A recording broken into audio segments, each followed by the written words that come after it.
I've been watching all these videos from military members that are complaining about the new standards and about Pete Hegseth's, I don't know, I butchered his name, his speech and everything that's coming new. Stop. Get out. Get out if you're going to complain. Seriously, just get out. Because what else are you there for? You're not there to, like the old saying goes, you're there to preserve democracy, not practice it. So you don't get a say. Stop complaining. If you don't like it, get out. When your enlistment's up, get out. When your contract's up, get out. That's literally all you have to do. Get out. Stop posting videos in your uniform. Like, why is that a thing? It shouldn't be a thing. You putting a little disclaimer that says that your views are not in line, does not represent your unit, the branch, DOD, whatever. Just stop doing it. It's a bad look. It's unprofessional. Unless you're a part of your base's public relations or whatever, stop it. Don't do it. And why is it always the Army? Why is it always the Army? And then I just saw this pilot from the Air Force who, and I apologize for being insensitive, and I really, really, really apologize for what I'm about to say, but who I can only assume is gay because of just his overall demeanor and everything. It came off very like he was. And frankly, don't care. Normally don't care, except for the fact that he's sitting there complaining about the fact that there's no PT standards for the Air Force. And then you have to run. And I like running. And he goes, I like running, but not when my career depends on it. Like, dude, stop it. I can't even really say it because I want to say more. And I know that it was already insensitive to like, to say that he was gay. I get that. Grew up in a different generation where you just were able to do that. 80s kid. Enough said. Tired of this. I am so tired of it. I'm a 12-year Air Force veteran. I had to get out because I was injured. Had 2 surgeries on my back in a year. Fought to stay in. Got medically discharged. That's my story. I was in from 98 to 2011. I deployed twice for Operation Enduring Freedom, the very beginning of it. I deployed at the end of September 2001. Okay? So, yeah, I have a little bit of skin in the game for all that. I kind of understand what I was talking about. But, I mean, this new wave of complaining, I mean, about the running, he's complaining because you have to run, you have to do PT tests twice a year. And you have to run 2 miles. Like, okay, yeah, when I was coming up, we had to run 1.5 miles. And that the PT standards changed. It used to be a bike test, which was so stupid. Meanwhile, Marines are doing everything that they do in basic training, or in boot camp. Marines. Pardon me. Boot camp. Y'all were out there doing the same PT test, the same PFT. Everything was the same. While Air Force was doing a bicycle test and checking our blood oxygen and our heart rate and all that stuff, which was completely stupid. I couldn't believe it when I joined. And then it changed to where we're doing push-ups, sit-ups, and a 1.5 mile run. Okay? And waist measurements and all that. Great. That was better. I mean, I felt better. I was healthier when we were doing that because I was PTing. The unit that I was with at Beale, we were PTing. I went from aircraft maintenance to Chair Force Air Force. 9th Comptroller Squadron. It was great. We PT'd every day. I mean, we had hills on the base because up at Beale, up in Northern California, we had hills. For our base fun run, we ran 3 miles in the hills. It was awesome. I am still proud to this day of the fact that I ran 3 miles on those hills in 22 minutes.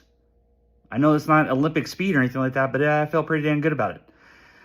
And we did that like almost every other month. And this guy's complaining about having to run 2 miles. Like, you're a pilot. You're supposed to be super fit. Why are we complaining about this? Like, the military is supposed to be. The Air Force. I know everybody thinks, oh, the Air Force, they just don't do anything. Chair Force, right? Tell that to the guys in Korea. During the Korean War, bases were getting attacked. I've heard stories from guys who were stationed in Korea way after the fact, obviously not during the Korean War, but way after the fact, that heard stories about maintainers, aircraft maintainers getting taken and killed during the Korean War.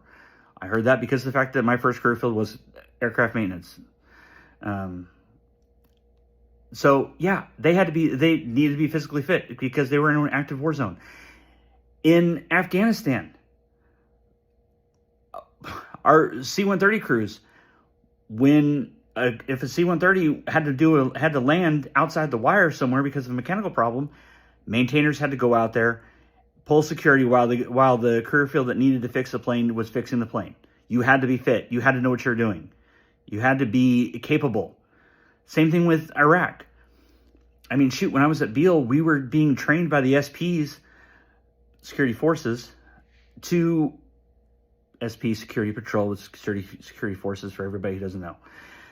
MPs. We were being trained to pull security for convoys. We were the Air Force, and we were being trained to pull security for convoys that were going through Iraq because that was happening. The Army wasn't pulling security for Air Force convoys. And believe it or not, there actually were Air Force convoys. So yeah, you needed to be fit for that. I got to do that a couple times, and it was awesome. And I was in great shape, and it was fun to pull this to learn how to do that stuff. And I wish I would have been able to deploy to do that.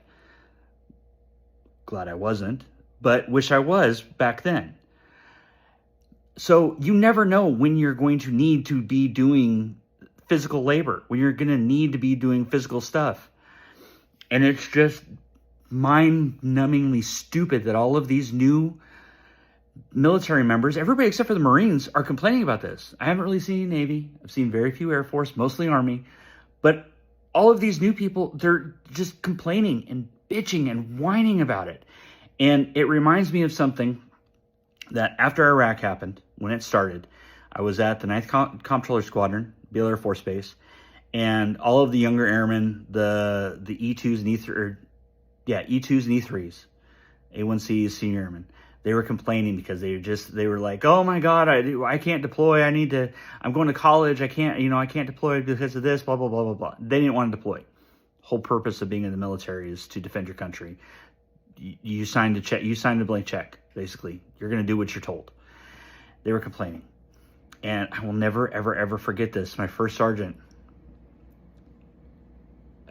Sergeant Davis, love that guy. He pulled everybody in, and I got to sit in there because I was a staff sergeant, and he liked me, and so I just sat there like a fly on the wall while he addressed all the young airmen. And he said this, and I'll never, ever, ever forget this. If you're not here to go to college, you're here to defend this country. You're here to go and fight when you're called to. Period. End of story. If you don't want to do that, I'll have you out by the end of the week. And it was Wednesday that we had that meeting. And he said, I'll have you out by the end of the week. That's the old school mentality that we need now. We don't need these crybabies anymore. It doesn't make any sense at all. Knock it off. You're not doing anything. You're not special. You're absolutely not special. I don't know who the hell told you that you're special. You're not. If you're in the military, you're not special. You need to get that through your head. Doesn't matter if everybody loves you, if you get discounts on things and stuff like, if you get discounts, if you get high fives, if you get, thank you for your service. You're not. Sorry. You are not special. You can be proud of it, and you should be. But you're not special. You're part of a greater team. You're not an individual anymore. So stop acting like you're an individual. You don't get to be an individual anymore. That's it. You can be an individual when you're off. You can be an individual when you're out. When you're in the military, you're not an individual anymore. Plain and simple. And if you're going to cry about it, you need to get out. You don't need to be there. I don't know. That's just my opinion. That's just the way I was raised in the military. That's just how it was in the early days when I was there. Early 2000s. That's what it was. You're not an individual. You're part of a greater whole. You're part of a team, and you need to act like it. And you need to stop being so damn sensitive. All right? I was guilty of it. I was 100% guilty of it, being too sensitive. I remember and I realize this has gone on way too long, but I'm going to tell this story and I'm going to end it. I remember my very first deployment to Turkey, spring break, basically what it was, because our mission was so simple. With the 92nd Aircraft Generation Squadron out of Fairchild Air Force Base, Spokane, Washington. It was, I don't know, 99, summer of 99. No, it wasn't summer. It was summer of 2000. It was early 2000. Anyways, went over there, 30-day rotation, Incirlik Air Force Base. We were launching KC-135s. They were refueling jets, launched out of Incirlik to fly Northern Watch of Iraq after the first Desert Storm. Anyways, you know, it was whatever. So I had downtime, had time to think, had too much time on my hands. And I remember going to my sergeant's tent where all the other sergeants were, and I was complaining to him. I was like, man, Vig, man, Brian Vigliotta, you know, if you're out there and you hear this, dude, you're awesome. I was like, Vig, man, why is everybody so mean to me? Why does everybody pick on me? Why, you know, what the heck? I was just down. I was pissed. I was mad. I was just frustrated. And so I was, you know, complaining. I was a A1C, E2, E3 suit, yeah, E3. And I just had it. And so I was talking to him about that. And just then, just before he got started talking, all the other NCOs came in, the other staff sergeants and tech sergeants came in. And they said, hey, what's up, Sandow? What's up? What's up, man? What's up?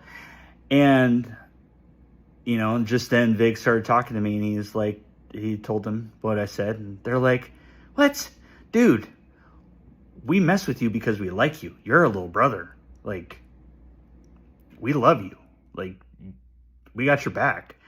And I was like, what? And they go, yeah, dude, you're our boy. Like, we got you.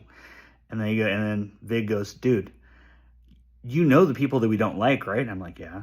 And he goes, do we mess with them? No. Do we talk to them? No. He's like, there you go. That's it. That's the culture. That's the way it is.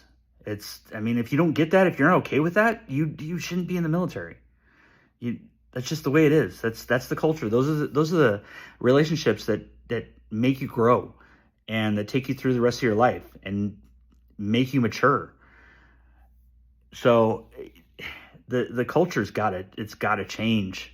It's got to go back to that, or it's got to go forward to that, or it's got to be some amalgamation of that and what's going on now. But all this complaining and all this me, and this is how, and I'm so upset because of this, and I'm so upset because of this change and this rule, and oh, I can't do this, and I can't wear nail polish and whatever, and I can't have the beard and all this other stuff. Look at my face. My face is tore up. I had skin problems when I was in the Air Force.